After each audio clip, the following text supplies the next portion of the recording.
प्रिय भक्तजनों, आइए अब सुनते हैं बृहस्पतिवार व्रत की विधि एवं कथा। इस दिन बृहस्पतेश्वर महादेव जी की पूजा होती है। दिन में एक समय ही भोजन करें, पीले वस्त्र धारण करें, भोजन भी चने की दाल का ही होना चाहिए, नमक नहीं खाना चाहिए, पीले रंग के फूल, चने की दाल, पीले कपड़े तथा पीले चंदन से पूजा करनी चाहिए। पूजन के पश्चात कथा सुननी चाहिए। इस व्रत को करने से बृहस्पति जी अति प्रसन्न होते हैं तथा धन और विद्या का लाभ होता है। स्त्रियों के लिए यह व्रत अति आवश्यक है। इस व्रत में केले का पूजन होता है। कथा। किसी गांव में एक साहूकार रहता था, जिसके घर में अन्न, वस्त्र और धन किसी की कोई कमी नहीं थी, परंतु उसकी स्त्री बहुत ही कृपण थी। कभी किसी भिक्षार्थी को कुछ नहीं देती, सारे दिन घर के कामकाज में लगी रहती। एक समय एक साधु महात्मा बृहस्पतिवार के दिन उसके द्वार पर आए और भिक्षा की याचना की। स्त्री उस समय घर के आंगन को लीप रही थी। इस कारण साधु महाराज से कहने लगी कि महाराज, इस समय तो मैं घर लीप रही हूँ, आपको कुछ नहीं दे सकती, फिर किसी अवकाश के समय आना। साधु महात्मा खाली हाथ चले गए। कुछ दिन के पश्चात वही साधु महात्मा आए, उसी तरह भिक्षा मांगी। साहूकारनी उस समय लड़के को खिला रही थी। कहने लगी, महाराज मैं क्या करूं, अवकाश नहीं है, इसीलिए आपको भिक्षा नहीं दे सकती। तीसरी बार महात्मा आए तो उसने उन्हें उसी तरह से टालना चाहा, परंतु महात्मा जी कहने लगे कि यदि तुमको बिल्कुल ही अवकाश हो जाए तो क्या मुझको भिक्षा दोगी? साहूकारनी कहने लगी कि हाँ महाराज, यदि ऐसा हो जाए तो आपकी बड़ी कृपा होगी। साधु महात्मा जी कहने लगे कि अच्छा, मैं एक उपाय बताता हूँ। तुम बृहस्पतिवार को दिन चढ़े उठो और सारे घर में झाड़ू लगाकर कूड़ा एक कोने में जमा करके रख दो। घर में चौका इत्यादि मत लगाओ। फिर स्नान आदि करके घर वालों से कह दो कि उस दिन सब हजामत अवश्य बनवाएं।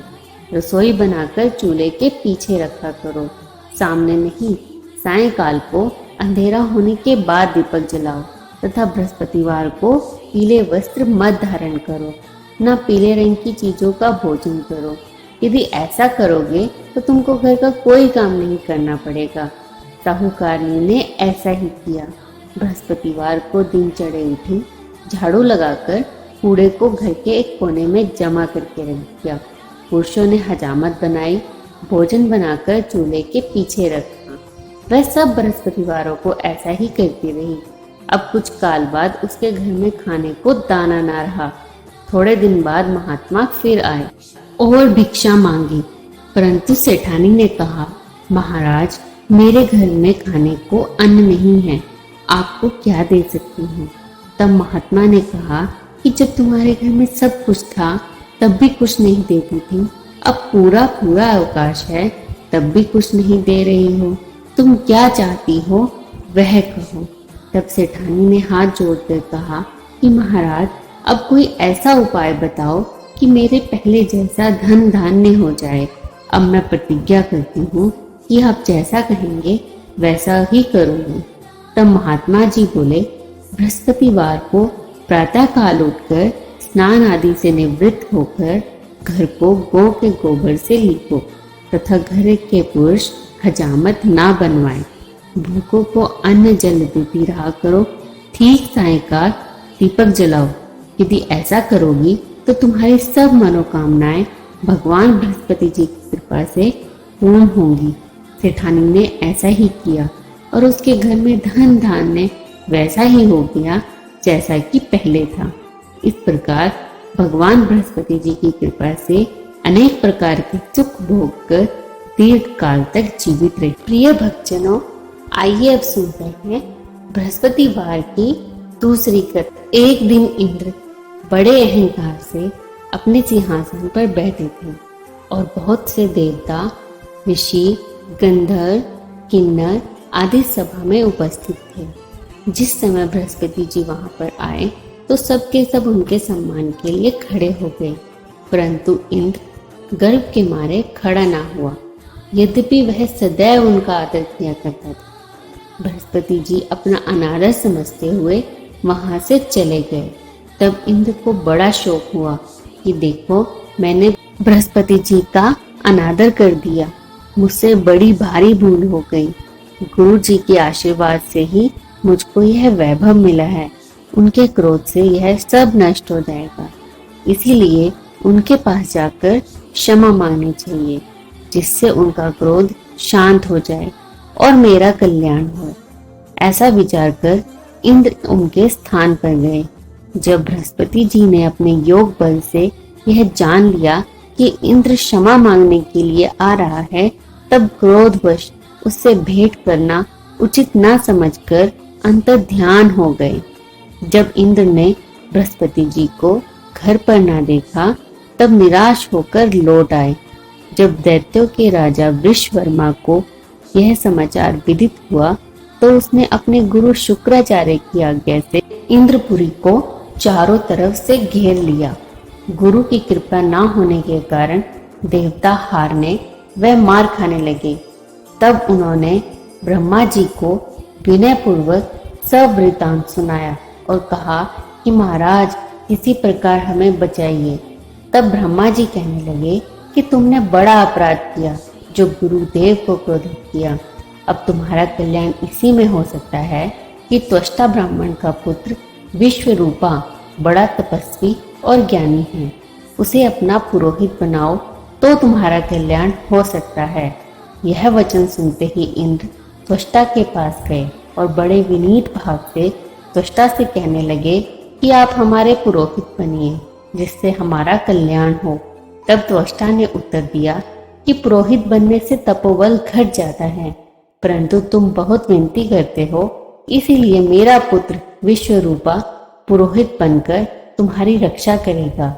विश्वरूपा ने पिता की आज्ञा से पुरोहित बनकर ऐसा यत्न किया कि हरि इच्छा से इंद्र विश्वकर्मा को युद्ध में जीतकर अपने इंद्रासन पर स्थित हुए। विश्वरूपा के 3 मुख थे। एक मुख से वह सोमपल्ली लता का रस निकाल पीते थे, दूसरे मुख से मदिरा पीते और तीसरे मुख से अन्नादि भोजन करते। इंद्र ने कुछ दिनों उपरांत कहा कि मैं आपकी कृपा से यज्ञ करना चाहता हूँ।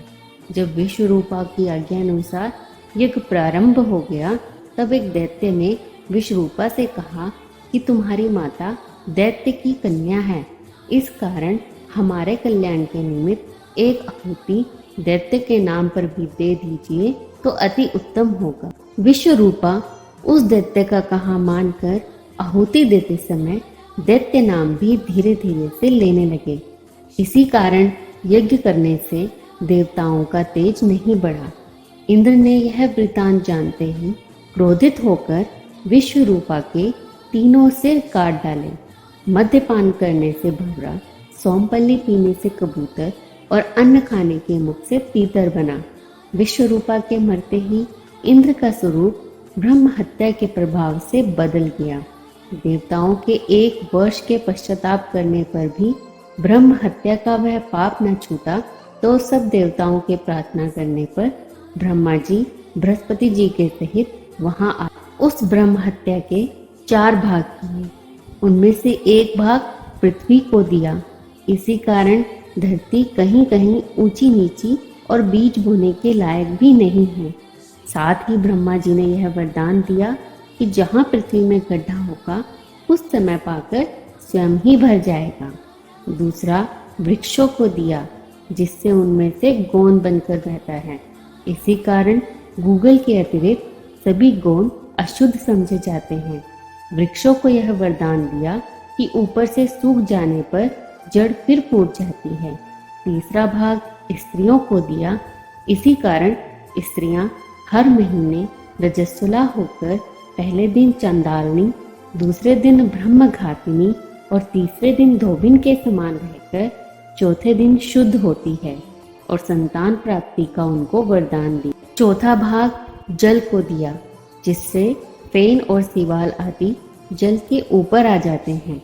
जल को यह वरदान मिला कि जिस चीज में डाला जाएगा वह बोझ में बढ़ जाएगी। इस प्रकार इंद्र को ब्रह्म हत्या के पाप से मुक्त किया। जो मनुष्य इस कथा को पढ़ता या सुनता है उसके सब पाप बृहस्पति जी महाराज की कृपा से नष्ट होते हैं।